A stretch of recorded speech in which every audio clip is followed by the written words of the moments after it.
Click the bell icon to get latest videos from Ekeeda. Hello my dear students, last slide में हमने देखा था what do you mean by planning. Planning का हमने nature देखा था, what is the nature of planning. और आज के वीडियो में हम देखने वाले what is the importance of planning. Planning क्यों जरूरी है, प्लानिंग नहीं होगा तो मैनेजमेंट कैसे फेल हो सकता है, वो देखेंगे हम आज के स्लाइड में।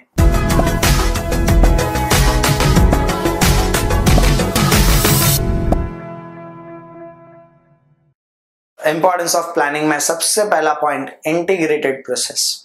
Planning is an integrated process. मतलब क्या, अगर समझो कंपनी सोच रहा है कि इस साल मुझे 20% सेल्स बढ़ाना है, जो लास्ट ईयर का सेल्स था उससे 20% सेल्स बढ़ाना है, क्वांटिटी वाइज भी और प्रॉफिट मार्जिन वाइज भी। तो कैसे बढ़ाएंगे?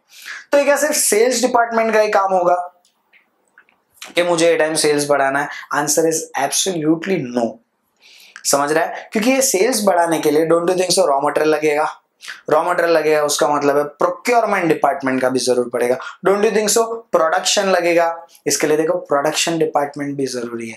Don't you think so marketing लगेगा, इसके लिए देखो मार्केटिंग डिपार्टमेंट भी जरूरी है। Don't you think so HR department, right person at the right place लगेगा, इसके लिए एचआर डिपार्टमेंट भी जरूरी है।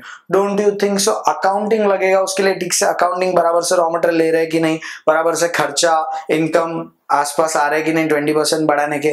Don't you think so accounting भी लगेगा, इसका मतलब अकाउंटिंग डिपार्टमेंट भी लग गया।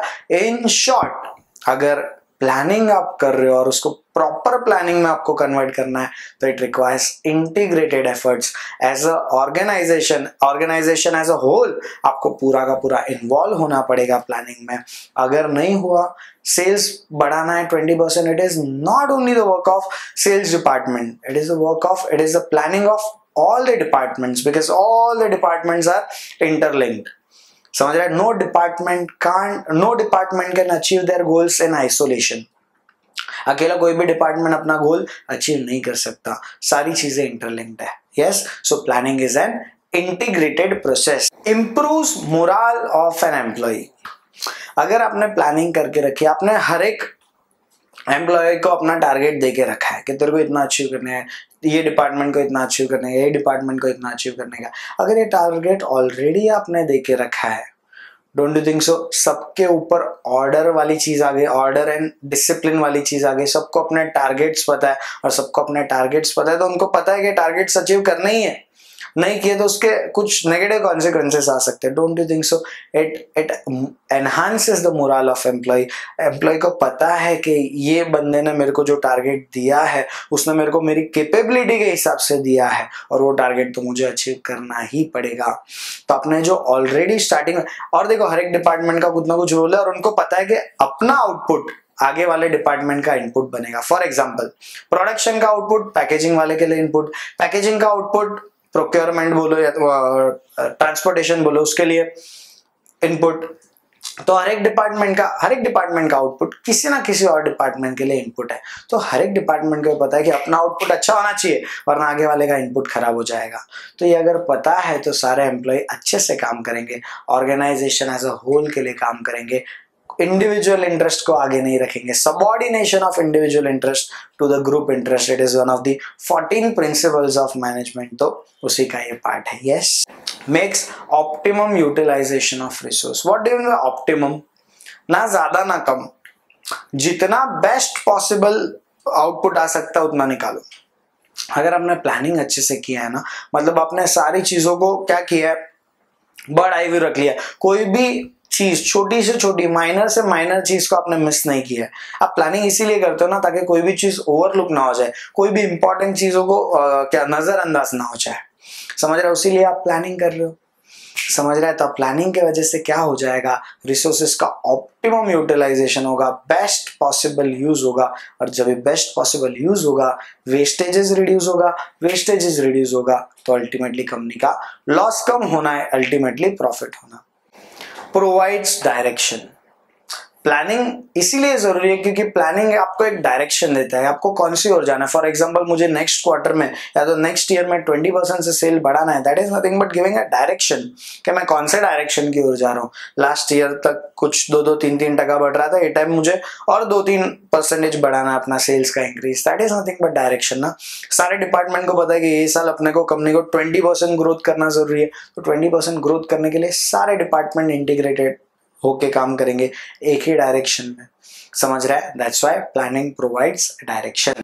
Objectives become clear, objectives become clear, इसका मतलब क्या है, प्लानिंग करने से क्या हो जाता है, आपको क्या अचीव करना है, कितना अचीव करना है, कब तक अचीव करना है और क्यों अचीव करना है, ये सारे WH क्वेश्चन के आंसर मिल जाते हैं।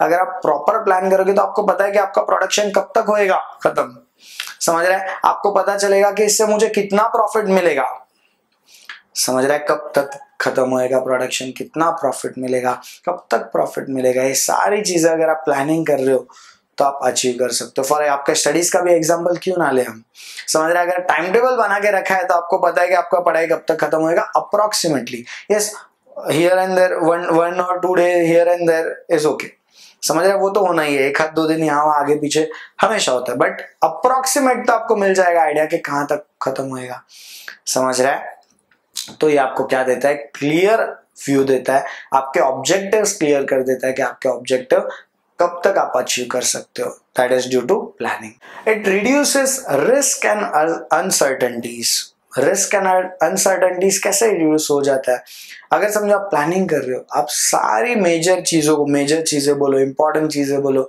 आप एक साथ देख लेते हो, आप काम चालू करने के पहले आप देख रोड मैप बना लेते हो कि आपको काम ऐसे ही करना है, सारी इंपॉर्टेंट चीजें कवर हो जानी चाहिए। जब भी आप टाइम टेबल बनाते हो आप ये देख लेते हो सारे चैप्टर कवर हो जाने चाहिए, हर एक चैप्टर को कितना आवर्स लगेगा अप्रोक्सीमेटली, ये आप सारी चीजें पहले से देख रहे हो ना। और अगर पहले से देख रहे हो तो रिस्क और अनसर्टेनिटीज का अराइज हुआ तो भी उसको टैकल करने को आपको आएगा क्योंकि आपने ऑलरेडी प्लान करके रखा है, समझ रहे हैं, आपको पता है कि आपका जो भी टोटल सिलेबस है वो 1 मंथ लगेगा। यस, सो अगर आपने प्लानिंग ठीक से करके रखी है तो रिस्क और अनसर्टेनिटीज आने का chances are very very very less, क्योंकि आप पहले से ही देख रहे हो कि आपको चीजें कौन से वे में करनी है। फॉर एग्जांपल अगर आप टाइम टेबल बना रहे हो, आपको पता है कितने चैप्टर्स है, आपको पता है हर एक चैप्टर को कितना टाइम लगेगा पढ़ने को, और उसके लिए आप क्या करते हो, कभी कभी आपको पता है कि चलो टोटल सिलेबस पढ़ने के लिए मुझे समझो 1 महीना लग रहा है, तो आप टाइम टेबल 1 मंथ का ही नहीं बनाते, आप 1 मंथ एंड 10 डेज का बनाते हो। क्यों? क्योंकि आगे पीछे 1-2 दिन इधर उधर किधर बीमार हो गए, कोई फंक्शन में जाना पड़ा, तो ये सारी चीजों का पहले से ही अभी से देख रहे हो, और जब भी आप ये चीज पहले से ही एडवांस में प्रिपेयर कर रहे हो तो उसका बहुत कम चांस है कि उसमें रिस्क या अनसर्टेनिटीज आए।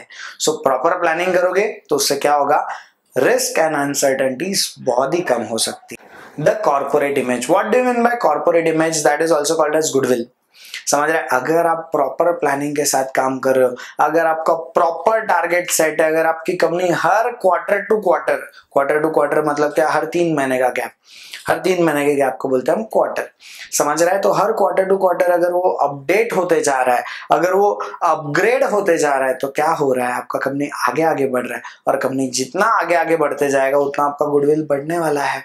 अगर आपका प्लानिंग और एक्चुअल एग्जीक्यूशन दोनों ही सेम हुआ तो बिलीव मी उससे अच्छा कुछ और रिजल्ट हो ही नहीं सकता, समझ रहा है। तो प्रॉपर प्लानिंग होना चाहिए और प्लानिंग के हिसाब से एग्जीक्यूशन होना चाहिए, ये दोनों ही चीजें मिल गई तो बिलीव मी आपका goodwill will be eight highest peak.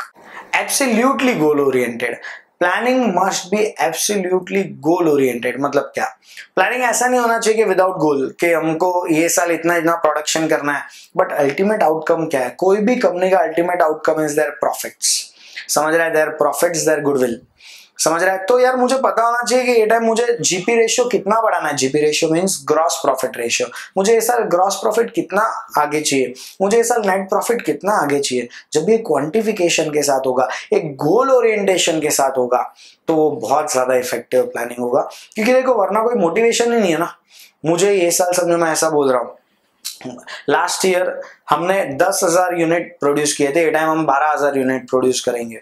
अरे but what about profit margins, what about cost, what about selling price, इसका बात ही नहीं कर रहा हो तो इसका कोई मतलब ही नहीं बन रहा है, समझ रहा है। So planning must be absolutely goal oriented, without goals planning is I think so of no use. Needed to minimize risks, इसके पहले भी आया था, अभी भी ये पॉइंट कहीं ना कहीं somewhere we can link that point. वो reduces uncertainties and risk वाला ही point है. अगर आपको risk uncertainties कम करनी है तो आपको proper planning लगेगा. Planning is needed to avoid or reduce the risk. Controlling, हमने नेचर ऑफ प्लानिंग में भी देखा था, planning precedes controlling.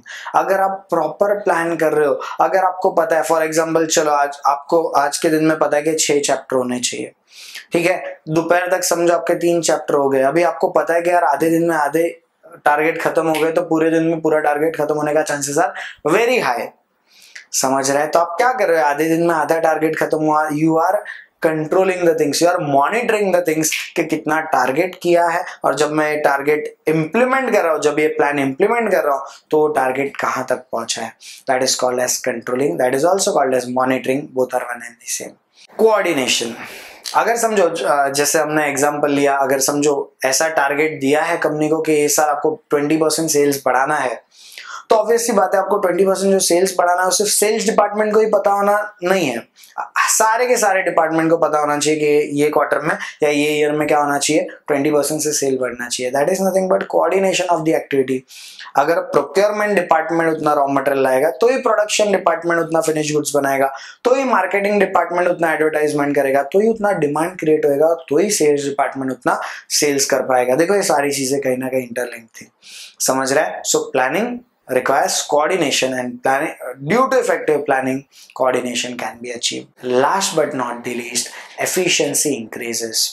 Due to effective planning, efficiency increases. Wastages कम होते हैं, wastages कम होने से आपका efficiency बढ़ता है, और efficiency बढ़ने से best result मिलते हैं. और हमने और एक point देखा था, corporate image, that is goodwill भी बढ़ता है. Yes, so these are the importance of planning. Yes, thanks for watching this video, my dear students. Please subscribe Ekeeda channel and press on bell icon to get the latest update. Thank you.